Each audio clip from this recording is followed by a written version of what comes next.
Subhanaka la ilma lana illa ma 'allamtana innaka antal alimul hakim. Rabbi shrah li sadri wa yassir li amri wahlul 'uqdatam min lisani yafqahu qawli. Amma ba'd. Al-Fadhilul Imam Al-Jatan Kuasa, tuan-tuan muslimin muslimat yang dirahmati oleh Allah Subhanahu wa taala. Pertamanya kita panjatkan kesyukuran kita kepada Allah Subhanahu wa taala kerana dengan limpah rahmatnya Allah Subhanahu wa taala beri kita sama-sama peluang berada di dalam majlis ilmu kita pada malam ni setelah kita tangguh saat ada PKP baru ni. Alhamdulillah, tuan-tuan ada kitab boleh tengok muka surat 31. Kita masuk bab berkaitan dengan sujud sahwi, orang yang lupa di dalam sembahyangnya. An Abi Hurairah radhiyallahu anhu qala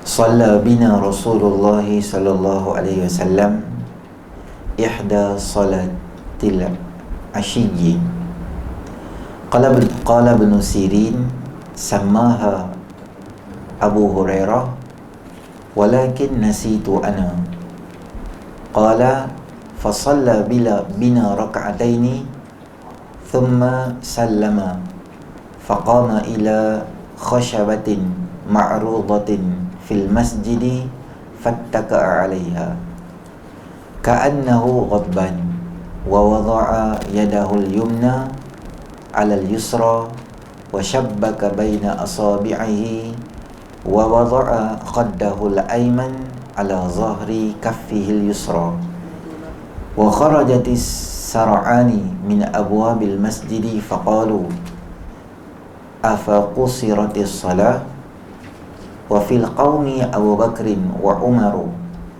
fahaba an yukallimahu wa fil qawmi rajulun fi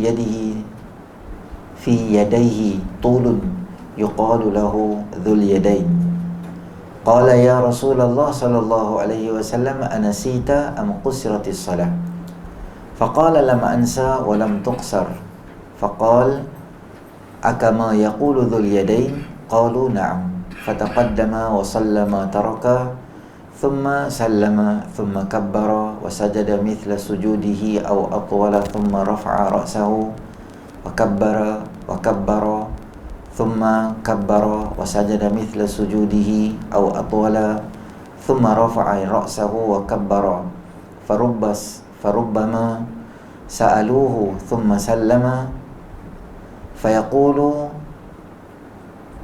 nabbi'tu an Imran bin Husain radhiyallahu an qala sallama. Daripada Sayyidina Abu Hurairah radhiyallahu anhu katanya, telah semayang dengan kami baginda Rasulullah sallallahu alaihi wasallam salah satu daripada semayang petang, maknanya sama ada semayang zuhur ataupun semayang asar. Kami satu hari kami sedang semayang. Kata Ibn Sirin, dan telah namakan pada aku Abu Hurairah tapi aku lupa. Abu Hurairah dia habaq dekat aku semayang tu semayang apa, tapi aku confused, aku tak berani dan aku tak tahu semayang apa. Ini amanah dalam ilmu lah. Ibn Sirin apabila dia tak pasti, dia tak kongsi. Tu senang kita habaq lah. Benda yang dia pasti dia bagi tahu kat kita, benda tak pasti dia tak bagi tahu. Tu bagus ya. Jangan kita ranjau. Kita tak tahu, kita tipu orang. Kita tak tahu, kita kata tak tahu. Berkata tak tahu tu salah satu daripada ilmu juga lah tuan-tuan. Tak. Maksudnya hang tak tahu benda tu, hang tak tahu. Tapi kalau hang tak tahu tapi hang buat pandai, hang kata tahu, jadi orang akan ambil info kita tu, orang duk ingat, dia orang duk amal. Kan susah macam tu. Tak tahu kan tahu, tak tahu. Qalu subhanaka la ma ilma lana illa ma 'allamtana innaka antal alimul hakim.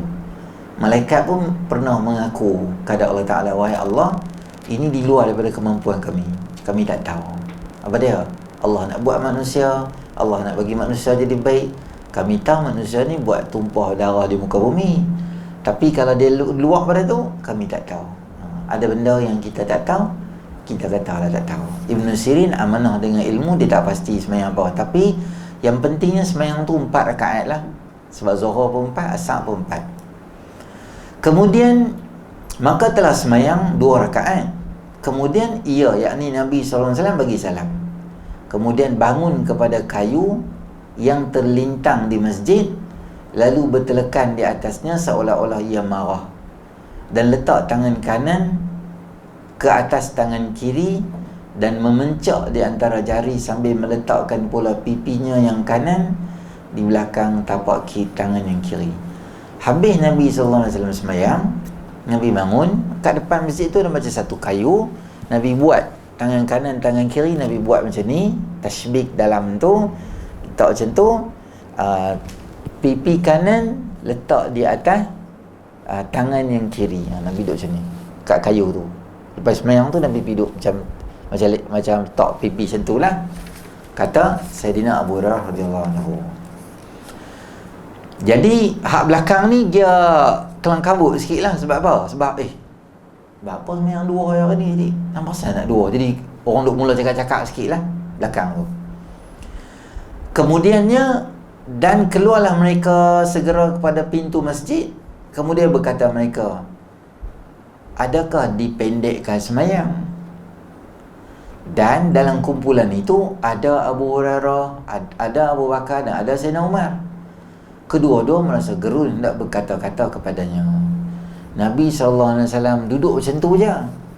Tapi Sayyidina Abu Bakar, Sayyidina Umar kata, nak tanya ke, tak tanya ke, nak tanya ke, tak tanya. Jadi tak berani. Jadi macam risau nak tanya. Sebab Nabi ni kita tak boleh bersoal dia. Mungkin wahyu baru turun, ataupun nak ada renovation berkaitan ibadat. Memang masa tu masa tasyrik, masa pengibadatan sedang berlaku. Jadi nak tanya tak tanya, nak tanya tak tanya. Semua dua-dua sahabat besar ni. Maka dalam duk tanya tak tanya tu, ada seorang lelaki yang nama dia Zul Yadain, sahabat Nabi lah. Zul Yadain ni dia tangan dia kita normal manusia, kita berdiri sampai sini kan. Tangan dia panjang sikit pada biasa. Dia macam panjang sikit tu. Dua-dua tangan dia jadi panjang tu. Kalau dia berdiri tu nampak macam taklah sampai lutut, tapi dekat-dekat dah dia jadi panjang tu. Tangan dia. Betul tak? Tak tahulah, doktor dah, tuan-tuan boleh sahkan lah. Tangan kita, kalau kita depah macam ni kita buat, kita ukur daripada sini sampai sini, itulah tinggi kita. Tinggi kita tu balik ukur tengok, seri-seri ukur. Lepas tu ambil tape tu, samalah macam Ustaz Abang tadi tu. Kalau lebih, dia tak apa nama sikit lah. Tak ada lah dosa. dia terlebih gitu lah. Tak mahu ada terlebih atau terpendek gitu. Macam kita ukur ni lah, daripada sini sampai sini, itulah tapak kaki kita. Kasut kita sekali ambil kat luar, boleh tu tengok. Sama lah. Tapak kaki besar ni. Dia kata macam King Kong tapak kaki aku. Macam tu. Ni petua lah kan. Macam tu. Zul Yadain ni dia jenis tangan dia jenis panjang. Orang gelar dia yang memiliki 2 tangan. Zul Yadain ni maksudnya memiliki 2 tangan. Memiliki 2 tangan maksudnya 2 tangan dia extraordinary. Dia special sikit. Macam tu. Dia kata, dia berani, dia pergi kat Nabi SAW, dia tanyalah, apakah engkau lupa ataupun diringkaskan semayang? Wahai Rasulullah SAW, anasita, adakah kamu terlupa ataupun hari ni memang dapat arahan supaya pendekkan semayang? Dia tanya pada Nabi SAW. Sebab apa kata ulama' dia tanya aku tu? Kerana itulah, atas nama manusia dia boleh jadi lupa. Atas nama Nabi mungkin dia dapat wahyu untuk pendekkan semayang. Jadi dua-dua benda tu subjektif. Maka ditanya pada Nabi SAW. Lalu mereka lalu sabda Nabi SAW, adakah sebagaimana dikatakan Zul Yadain? Nabi kali kat sahabat, Nabi kata, betul ke Zul Yadain cakap macam tu betul ke? Dia kata ya. Kemudian Nabi SAW bangun ke hadapan dan sembahyang mengerjakan apa yang ditinggal. Maknanya Zul Yadain tanya, terlupa ke memang pendek? Nabi tanya, betul ke? Dia kata betul. Terus Nabi bangun, Nabi mai kat depan tempat sembahyang tadi balik, Nabi takbir, Nabi sambung sembahyang balik dua lagi, top up lagi dua.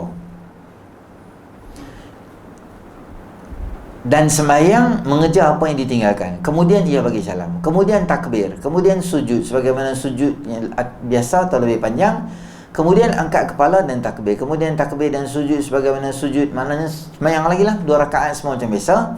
Kemudian mengangkat kepala dan takbir, menjadi mereka bertanya kepada Ibn Sirin, kemudian bagi salam. Maka lalu berkata, diceritakan kepada kami bahawa Imran bin Husain katanya, kemudian memberi salam. Baik, ini adalah hadis berkaitan dengan sujud sahwi. Lepas Nabi SAW tambah lagi 2 sujud terakhir, Nabi semayang lagi, tambah lagi 2 kali sujud sahaja, takbir, bangun balik, takbir, bangun balik, kemudian Nabi bagi salam.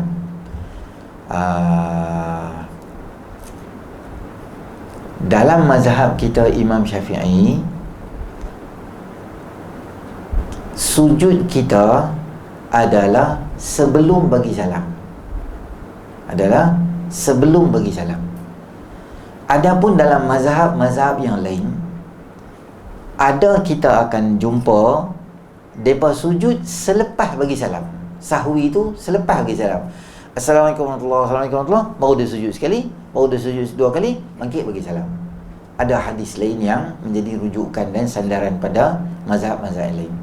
Adapun kita, mazhab Imam Syafi'i, kita punya sujud di mana? Sujud kita sebelum daripada kita bagi salam. Habis fil alamin innaka hamidum majid, kita turun 1, turun 2, bangkit bagi salam. Sujud sahwi ini boleh berlaku atas beberapa benda. Sama ada tertambah rakaat, atau terkurang rakaat, atau terlupa. Ini basic lah 3 ni. Ada beberapa yang kita mengaji kitab Al-Qaulu Tam fi Ahkam Ma'mum wal Imam, panjang lagi lah. Untuk hadis ni saya abang 3: terlebih, terkurang, atau terlupa. Terlupa ni maknanya membaca sesuatu di tempat yang bukan posisi dan lokasi dia. Contoh, baca tahiyat, baca Fatihah ketika tahiyat akhir, dia lupa, dia teringat, dia fikir air sinar aku masuk ke belum. Kemarin air gelap, hari ni air cerah, air sinar masuk ke tak? Masuk ke tak? Dia pun tahiyat akhir, dia baca Alhamdulillah Rabbil Alamin Ar-Rahmanir Rahim Maliki Yaumiddin sampai waladdallin. Dia ingat, gila apa aku baca Fatihah tak ni. Kemudian dia tukar, dia baca tahiyat. Maka sunat atas bro tadi tu untuk buat sujud sahwi atas kapasiti terlupa. Terlupa tu dia tertukar lah. Atau dia pergi tukar baca tahiyat awal masa rakaat ketiga sembahyang Zuhur. Dia duduk belakang imam, dia baca Allahu Akbar, dia baca surah. Apa dia buat? Dia pergi baca tahiyat akhir, Allahu Akbar, at-tahiyatul mubarakatuh, asyhadu an la ilaha illallah. Seorang dia ke tangan dia ni, bahaya pula aku ni. Oh, tak boleh. Maka dia sunat sujud sahwi. Ustaz, tapi tu mistake tu personally, bukan mistake untuk imam semua. Tak apa, hang buat apa? Mudah cerita. Tok imam bagi salam kan? Tok imam bagi salam, bagi Tok imam bagi habis salam dulu. Assalamualaikum warahmatullahi, Assalamualaikum warahmatullahi. Selesai dah semua Tok imam bagi salam. Sekarang kita sundri sujud sahwi. 1 kali, 2 kali sujud, kita bagi salam. Hei, sebab apa hang sujud? Sebab aku terlupa. Sebab hang makmum, hang sendiri buat. In case benda ni berlaku pada imam, rakaat keempat sembahyang Zuhur, tok imam pergi tukar baca tahiyat, kita dengar dia baca tahiyat tu, tengok berdiri, tadi ni pelik dia ni. Lepas tu kita dengar dia baca Fatihah semua, tapi orang tak tahulah sebab dia tak baca kuat. Kita dengar macam sama-sama je bacaan dia. Tapi tok imam dia tahu dia silap, maka apa dia buat? Tok imam bila dia dah last sekali dah, sebelum dia fil alamin innaka hamidum majid, dia sujud. Dia sujud sekali, dia sujud 2 kali. Kita yang di belakang ni passenger nama kita. Tok imam driver. Jadi driver buat apa, passenger kena ikut lah. Kalau dia corner kanan, kita corner lah. Dia berhenti, kita berhenti lah. Jadi dia sujud, kita jangan kata subhanallah kat dia. Subhanallah, subhanallah. Dia kali belakang dia kata, aku lupa lah tadi dia maki pula. Kita jangan ambil tahu tu masalah rumah tangga dia. Tu baby kat dia. Dia sujud, okey kita sujud. Melainkan dia buat benda pelik, tak boleh lah ikut. Dia bangun, dangdut. Tu betul lah. Tu subhanallah, tu masya Allah. Dah pelik dah. Tu kita boleh mufaraqah lah. Kalau dia sujud, kita sujud. Ada sesuatu benda yang dia tak buat. Sama ada terlupa. Terlupa ni termasuk juga tertukar tadi tu. Tapi setengah kitab tuan-tuan baca, dia akan pecah-pecah lagi lah. Terlupa asing, tertukar asing, jadi banyak sikit. Terlupa, tertukar.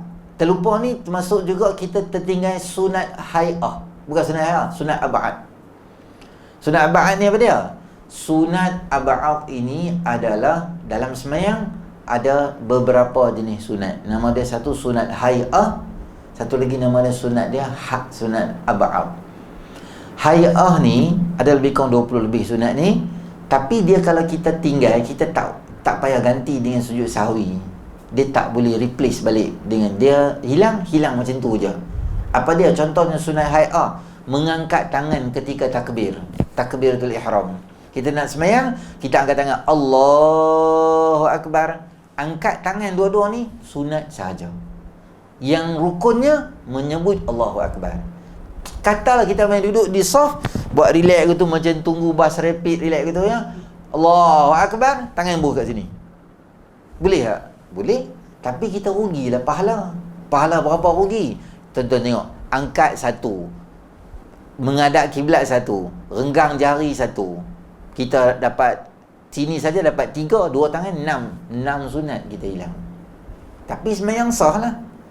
Apa lagi sunat yang kita tinggal, sunat hay'ah ni apa dia? Contoh lagi, takbir intiqalat, berkata Allahu Akbar, sami'allahu liman hamidah, Allahu Akbar. Kita semayang kita tak sebut benda tu. Kita semayang seorang-seorang macam tu tak sebut. Macam tu ke semayang? Boleh ya?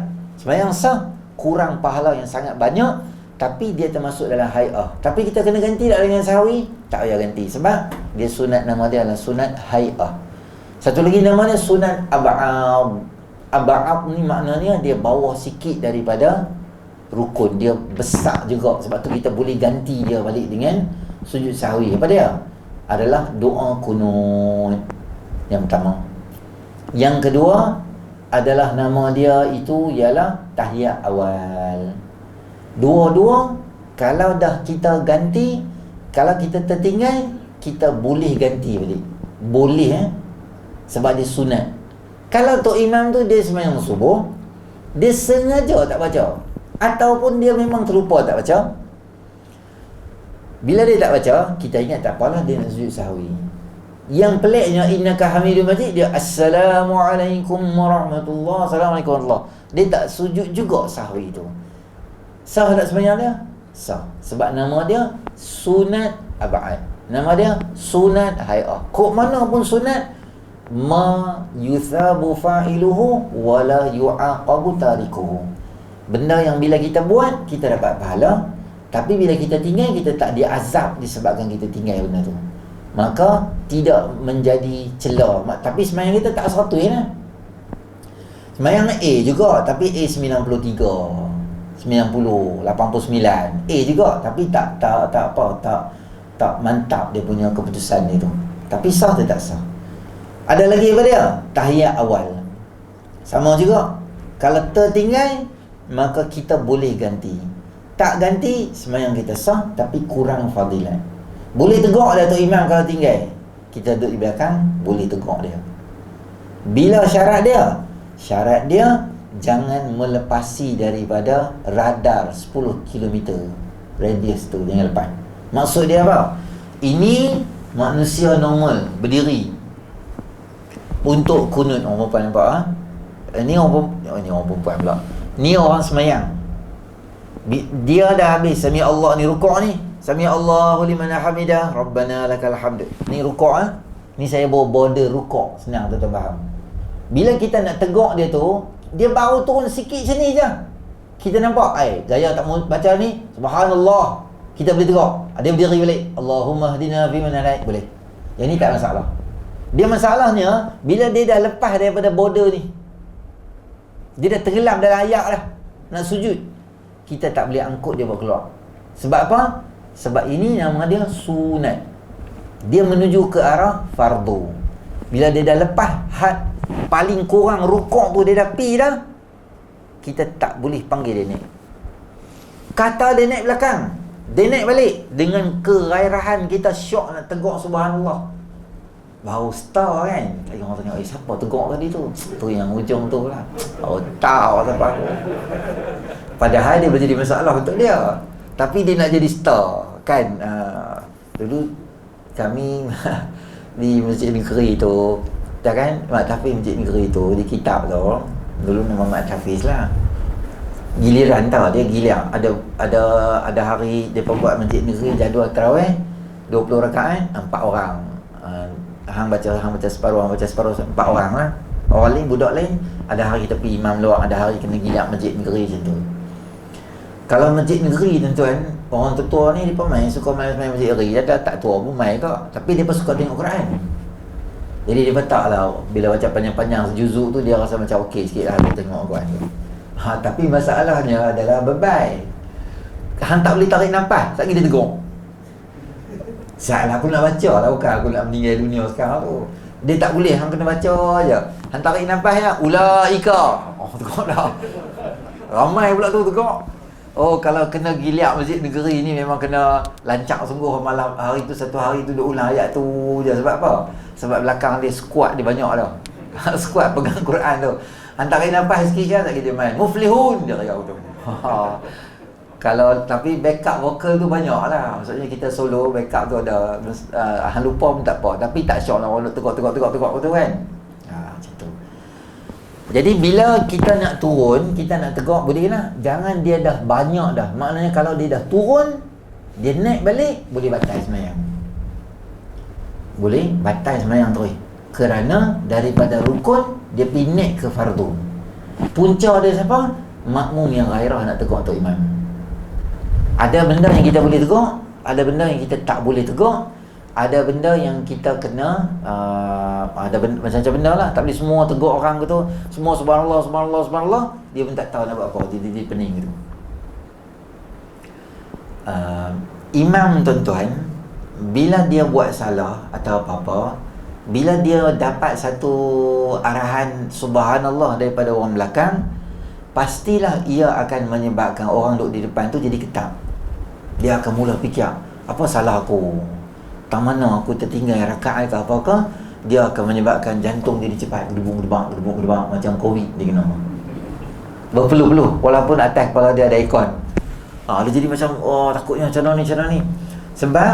Sebab kalau batal tu dia akan menyebabkan jadi masalah yang banyak. Tambah kalau batal tu masa Jumaat kalau batal tuan-tuan, katalah salah rakaat pertama untuk imam bagi salam, maka dia kena start balik pada khutbah pada awal. Dia naik balik, dia kena baca khutbah yang paling pendek, satu ayat Quran paling kurang. Lepas tu dia kena tutup doa untuk muslimin muslimat, selawat khutbah kedua apa semua. Dia buat macam satu ringkasan benda tu dalam 5-6 minit. Dia kena baca khutbah balik, kena sembahyang balik sekali lagi. Jadi dia akan jadi satu buah mulut lah, satu tak syok lah, kita ganggu masa orang nak pergi kerja dan sebagainya. Jadi dia akan jadi takut. Sebab tu diberi peruntukan kuota pada tu imam. Andai sekiranya kita tu dalam keadaan gelabah dan tak tahu nak buat apa, dibenarkan untuk memalingkan kepala. Ini untuk imam saja. Dalam kitab Al-Qaulu Tam fi Ahkam Makmum al-Imam, hukum hakam berkaitan imam dan makmum. Bila semayang, katalah kita berdiri rakaat kelima, orang semua duduk tahiyat akhir, orang kata subhanallah, subhanallah, kita semayang, aku dapat salah apa? Tu imam ni dia boleh usah orang Pulau Pinang kata, usah sikit. Tahiyat akhir. Betul lah aku bangkit buat apa? Mangkak lah aku ni. Tapi jangan cakap, orang nak mikrofon, mangkak lah aku ni. Dia tu kata, memang mangkak. Dia sambut lah. Jadi apa dia buat? Dia boleh tengok sikit lah. Tapi dada tetap tak level paling macam kita bincang kan. Dada tak boleh. Macam kita bincang hadis sampan tu. So tengok kepala sikit lah, ataupun kita tengok ujung tu boleh nampak lah, tengok ujung ni boleh nampak lah. Lepas tu dia tahu dah idea. Jadi kita ada belakang, tak payah nak mengada-ngada belakang dia. Dia tengok kita tu orang tak tahu dia kita rupanya ada CCTV. Jadi susah. Biar dia tak kira dia tuju. Dia dia duduk dan dia semayang. Jadi kita nak tegur imam tu boleh juga, tapi kena tengok situasi dan keadaan. Sebab teguran ni dia akan menyebabkan jadi susah. Saya bagi satu tips dekat tuan-tuan lah, kalau kita jadi imam. Kadang-kadang adalah surah-surah baru kita hafal yang panjang sikit. Kadang-kadang kita ada hafal sikit-sikit lah, macam dalam semayang. Bagus. Surah yang kita hafal, kita baca dalam semayang, dia takkan hilang. Salah satu cara nak kekalkan hafazan kita adalah membaca dalam semayang. Sama ada sunat. Kalau tuan-tuan, contohnya tuan-tuan hafal hari ni, hafal surah Al-Insan 5 ayat. Pagi lepas subuh kita hafal 5 ayat tu. 5 ayat tu tuan-tuan ulang-ulang. Sekali qabliyah zuhur baca, rakaat pertama baca tu, rakaat kedua baca tu. Lagi asar qabliyah baca, semayang fardu asar baca, qabliyah maghrib, dalam semayang maghrib, lepas semayang maghrib ulang dalam semayang, kayak mulai duha, ulang tu je, dia akan jadi kejam. Memang kita ingat dah, sangat-sangat dah. Tutup baca Al-Quran, dia blur terus dalam semayang. Dia boleh jadi totally lost, macam tak tahu apa dah. Ini kita baca dalam semayang, dia bagus. Tapi kadang-kadang bila kita jadi imam maghrib ke isyak ke, kadang-kadang dia lupa. Lupa tu bukan benda teruk. Wadduha kita lupa. Wadduha wal-laili idza saja ma wadda'aka rabbuka wa ma qala walal akhiratu khairul laka minal ula. Dia pergi masuk pula dalam surah Sabis, walal akhiratu khairun wa abqa inna hadza la fis suhufil ula suhufi Ibrahim. Dia mabih lah. Macam mana boleh Ibrahim pula? Dia jadi takut lah. Tang tu dia jadi gelabah tau. Tak mana. Kalau macam tu tak apa. Tuan ambil balik Ad-duha wal-laili idza saja ma wadda'aka rabbuka wa ma qala walal akhiratu khairul laka minal ula. Katalah tak ingat juga, cukup berhenti berusaha. Allahu akbar, rukuk je. Tak payah pulun cari ayat tu. Walal alam tarokai fa fa'ala rabbuka bi ashabil fil alam nashrah. Masuk alam nashrah. Dia tak habis tau. Alam nashrah laka sadra wa wada'na macam apa kan. Jadi sebut ni hang berhentilah. Semua Quran nak baca lah tu. Dia buat medley pula, semua gabung tu macam. Tak yalah, tak ingat biasalah.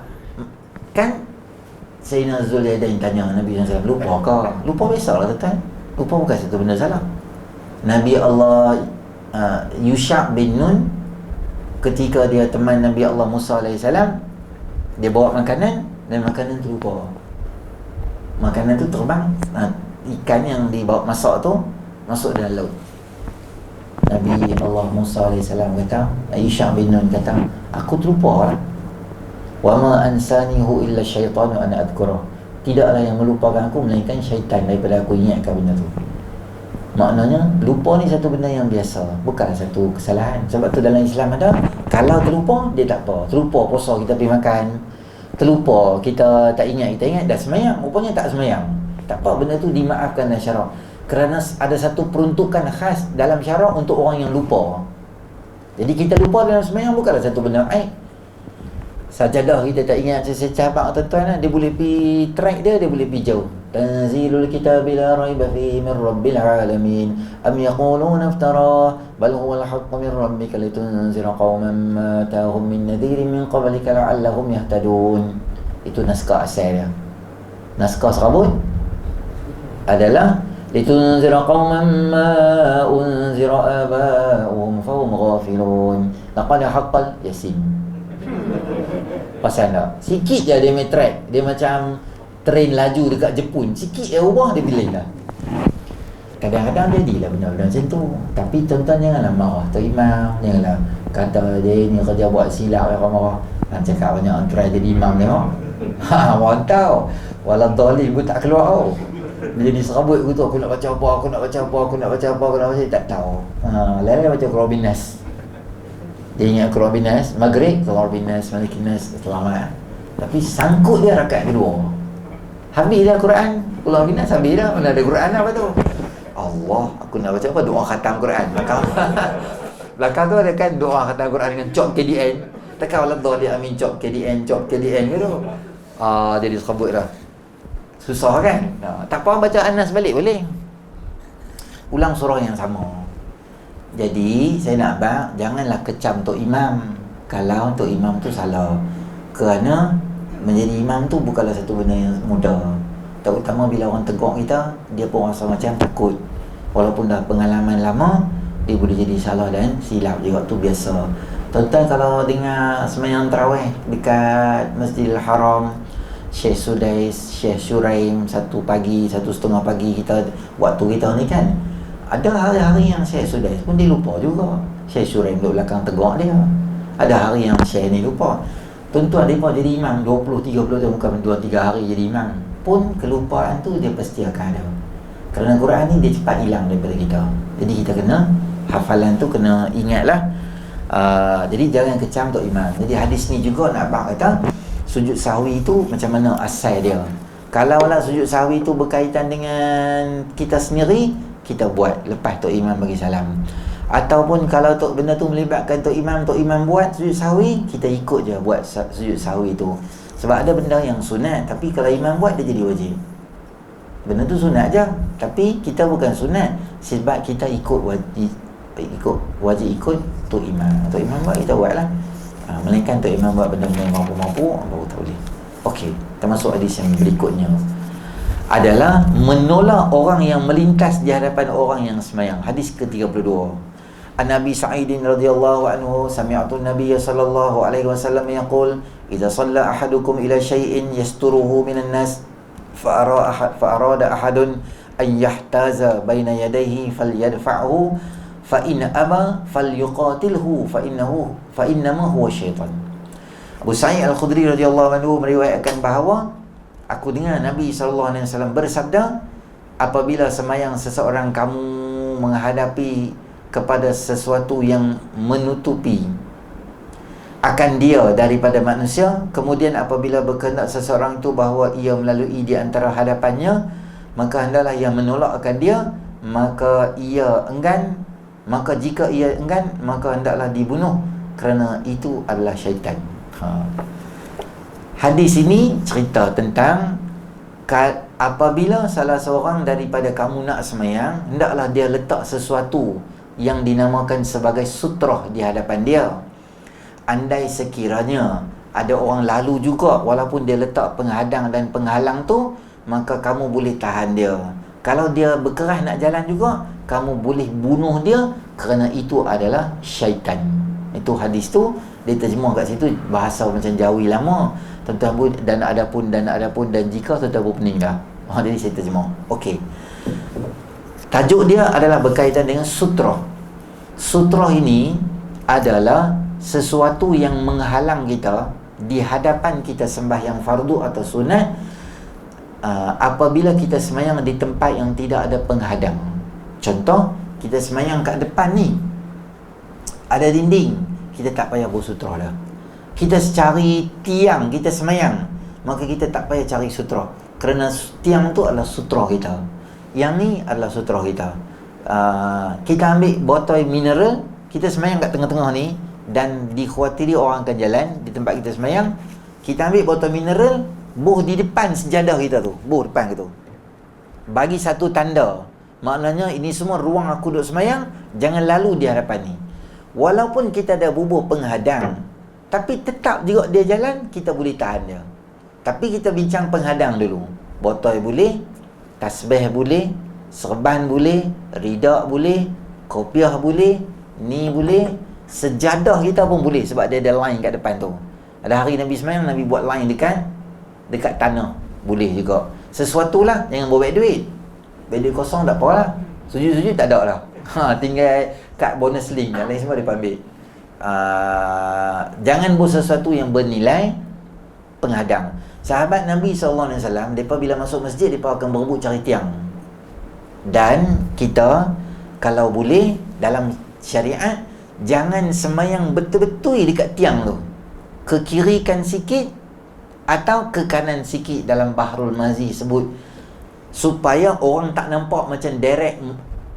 Orang yang tak tahu akan menganggap dia ni sebuah tiang kot, macam tu.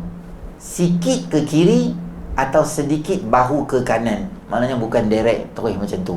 Satu. Apa-apa benda lah kita letak pengadang. Kalau orang lalu juga, maka kita setengah semayang, adakah wajib kita tahan dia? Tak. Sunat je kita tahan dia. Kita buh tangan macam ni, dia lalu depan kita, dia berhenti di situ. Katalah dia lalu juga, dia tepilah apa, tahan-tahan dia kan? Maka dalam hadis kata apa? Hendaklah kamu bunuh dia. Bunuh tu maknanya adalah tahan lebih kuat daripada awal. Bukan bunuh ambil pisau pergi rodok perut dia ke tu. Mampu bakal mati semua orang. Tak, bunuh dalam hadis ni maknanya ialah kita tahan dia lebih kuat daripada awal. Kita tahan sekali dia masih jalan, kita keras sikit tangan kita. Dia jangan dia lalu. Gitu. Kerana orang yang tahu dosa orang lalu di hadapan orang sembahyang, dia sanggup tunggu arba'ina kharifan, walaupun sebanyak 40 tahun, 40 musim bunga lah. Musim bunga keluar kharif, maknanya 40 kali. Setahun sekali lah musim bunga ni. 40 kali Rabi' bunga ni, musim luruh, maknanya 40 kali musim luruh, maknanya lebih kurang 40 tahun. Hang sanggup tunggu kalau hang tahu implikasi daripada hang lalu di hadapan tu jadi apa. Macam orang kata kita lah, hampilah rumah tu, rumah ni hampilah, right? Ui, kami jangan cerita lah yang tu, kata lah kat hang, hampir hantar lah. Kita pergi tak? Takut juga nak pergi. Apa kata pahabak ada apa, jadi tak seriau juga nak pergi. Ni tu manusia abang, ni Nabi SAW abang. Jadi kita boleh hadang dan boleh halang orang. Daripada hadis ni saya nak abang, kalau semayang jangan semayang di tempat murur, tempat orang jalan. Contoh betul-betul kat tong sampah dengan tabung tu, jangan semayang di situ. Tambah semayang Jumaat kan, orang nak masuk tak boleh, orang terberhenti gitu. Jadi kadang-kadang orang ambil ridak, orang ambil kursi letak depan tu. Jadi mungkin dia pun segan nak rempuh-rempuh orang, dia semayang tentu je, dia pun tak tahu kot. Cuma kita habaq kat dia, abang jangan semayang sini, semayang dalam sikit, supaya bagi ruang dan peluang pada orang lain supaya dia boleh masuk dalam tu. Jangan kita lintah di hadapan orang yang sedang semayang. Tapi orang tak tahu ni susah juga tu, tak nak. Ada sekali tu saya setengah semayang, tak, dia tu lalan lah, USM kan besar tu, lalan. Saya pun tahan lah dia, tak ada apa, dia salam ni saya, dia salam ni, Allahumma salli ala sayyidina. Saya ustaz lama tak jumpa, dia sembang dengan kawan dia tak perasan kalau kita semayang, salam dia kita salam dia. Ada pula kita salam, kita tahan, dia masuk ke bawah. Dia punya hak cilik juga, hak tu mampu lah kan. Jadi kita boleh tahan orang. Kalau orang tu sembahyang, kita boleh tahan dia supaya dia jangan lalu di hadapan kita yang sedang sembahyang. Tapi kalau kita sendiri cari pasal, memanglah masalah. Contoh sembahyang Jumaat, kita main lambat, kita dapat lokasi paling istimewa atas selipar orang. Kita terajang-terajang semayang tentang tu. Masa tu bila? Tahiyat akhir. Masa tengah tahiyat akhir, dia semayang di situ. Kalau surau kita lebih kurang berapa orang doktor boleh masuk? 60 orang keluar, bolehlah gagah. Sebab orang nampak kita tengah semayang tu, saat ni orang semayang lalu-lalu ikut ni, orang boleh tegur. Tapi kalau masjid timah tuan-tuan semayang kat luar, orang keluar punya ramai ke tu, tuan-tuan tak boleh agak, orang terempuh semua orang, kita tak tahu. Mula kita duduk elok-elok kat kasut, lepas kita pergi duduk kat kedai orang jual soya kat depan tu. Nak salah orang pun tak boleh, sebab hampir semayang tentu buat apa, kami mana tahu orang semayang, kami yang cari kasut. 3-4 orang awal tahulah kata dia semayang, keluar 50 orang tak nampak lah. Maka jangan semayang di situ. Habis ustaz, kalau hang carilah lokasi yang selamat sikit. Tak ada lah, saya takut orang nak keluar lah, hanya semayang ni. Sagi orang bagi salam kan, masuk dalam sembahyang Zuhur. Sebab apa? Sebab hang dapat satu rakaat pun tak boleh dapat dah Jumaat tu. Hang still kena buat Zuhur lagi. Man adraka raka'atan faqad adrakal Jumu'ah. Siapa dapat satu rakaat, dia diconsider dapat apa? Dapat Jumaat. Dia boleh buat sembahyang. Tapi kalau hang sembahyang Jumaat, hang tak dapat dua-dua rakaat, maknanya hang mai ketika sujud rakaat kedua dah. Nak habis dah. Hang sembahyang pun kena sembahyang Zuhur juga. Maka hang buat apa? Jangan takbir lagi. Habis semua orang, kalau ada tempat sesuai, boleh sembahyang. Kalau tak ada, masuk dalam sembahyang Zuhur. Tunggu bagi orang habis. Tidak orang pun jadi dosa. Hang pun sembahyang tak khusyuk. Hang duduk maki orang. Ya, orang rempuh kita marah lah. Istighfar balik. Minggu depan main awal sikit. Main dah awal. Tapi itulah, lepak sini lepak sana tak masuk dulu. Okey.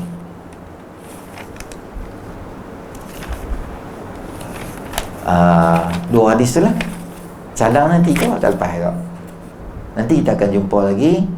Hadis lepas ni adalah berkaitan 4 fitnah. Mana dia? Hadis ke-30 apa ni? Betul lah. Habis 32, insyaAllah kita masuk 33. Saya tengok tolak kuat, solat tiang, kata usrah. Okey, sutrah imam adalah sutrah untuk makmum. Katalah tuan-tuan kita semayang, contoh musafir, kita main semayang, ada dalam 7-18 orang, kita berhenti, kita semayang dengan kereta semua rombongan nak pergi kenduri kahwin, tadi semayang satu masjid. Ramailah kita. Orang dah habis semayang kat depan dah. Setiap orang tak payah bersutrah.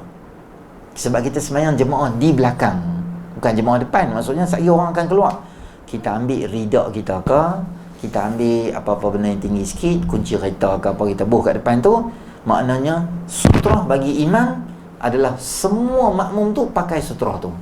Jadi sekali orang lalu, orang tak lalulah kawasan tu semua, orang akan lalu ke sepi tu, maka orang yang lalu, orang depan tu dia ada satu signal, dia tak ada suara situ. Kalau tuan-tuan tengok sesetengah masjid, tapi sutrah tu tuan-tuan dia tak boleh jauh daripada kita lebih pada 3 hasta.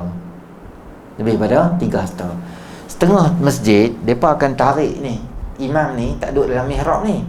Mihrab ni cantik lah sebab kita ada sutrah kita. Dia akan tarik duduk belakang. Sebab Jumaat baru dia pergi depan. Jadi dia tu imam tu dikira tak ada sutrah. Sebab sutrah dia lari dah. Apa kita kena buat?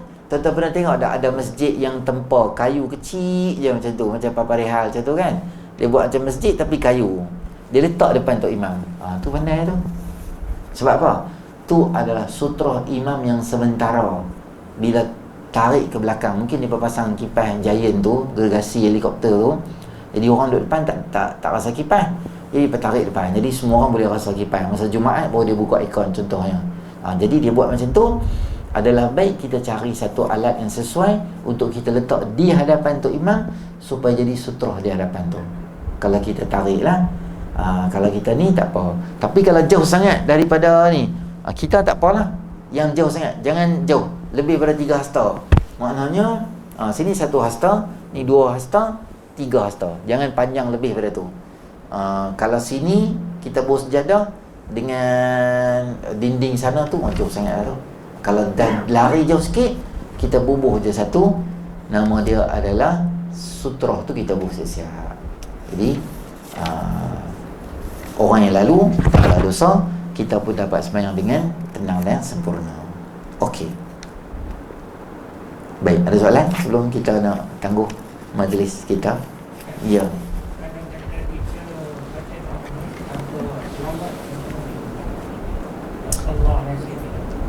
Kita baca doa kunut tanpa selawat, dia ada pecahan daripada doa kunut tu. Ada 4 pecahan dalam Muniyatul Musalli ada.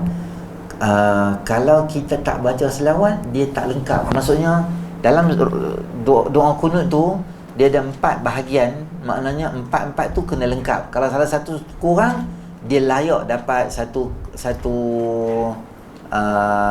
ruang untuk dia buat kunut, untuk dia buat sahwi. Tak lengkap juga lah. Maksudnya kita baca kunut tu sampai habis untuk subuh pada hari-hari biasa tu. Kalau tak lengkap, maksudnya kita boleh buat sujud sahwi. Kalau kita tak buat, kita dapat pahala sekadar bacaan. Sampai mana kita baca kunut, sampai situ dapat. Lepas itu tak baca, tak dapat lah. Situ.